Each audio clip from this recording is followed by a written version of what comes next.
Breaking news now at 11. Sky 2 is live over a brush fire burning near the gas fields in Porter Ranch. The fire is burning in the hills above Porter Ranch, right at Tampa Avenue and Cessnon Boulevard. And our team coverage begins with Stu Mundell live in Sky 2. And Stu, you've been watching these flames for about an hour and a half now. How's the firefight?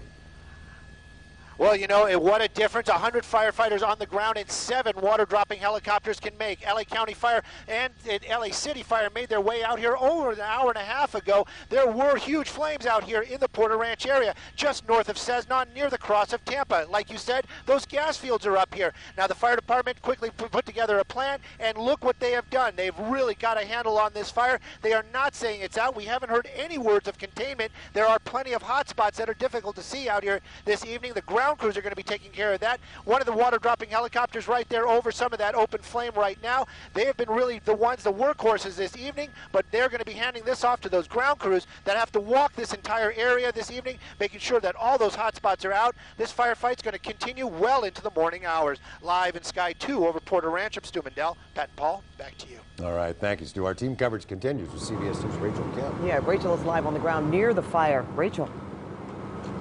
Well, Pat and Paul, we can certainly feel the challenges firefighters are facing right now. It is very windy up here, which is not uncommon for Porter Ranch. Winds fueled 40 miles an hour and strong gusts at very often times. Now, take a look at the hills behind us. That is where the fire is burning right now. Let's take a look from above, from Sky 2 at this point. The flames burning in a remote area that was difficult for firefighters to reach on the ground, so they're using air resources for an aggressive attack. At this point, no structures threatened, no evacuations either. As for a cause, LA City Fire says although it is still early, at this point they believe it was caused by downed power lines. That was the cause of the Cessnon fire back in 2008 in this area. Several homes burned here as a result. He also said there are a lot of high tension power lines in this area, which can make it tough for air crews. You can see here there are a lot of people gathered here on the corner. Francisco, if you want to pan over to the corner, a lot of people who live in this area are out here just curious and taking pictures. And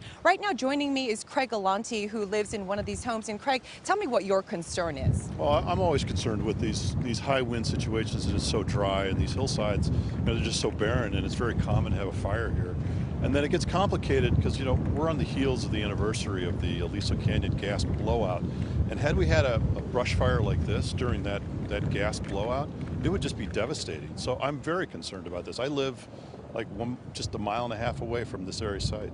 But no word of any evacuations, correct? We have heard nothing about evacuations. LA Fire is so good. It seems like they got it under control. Awesome. Well, thank you for speaking with us, and stay safe tonight. Thank you. So that is the latest. Back to you in the studio.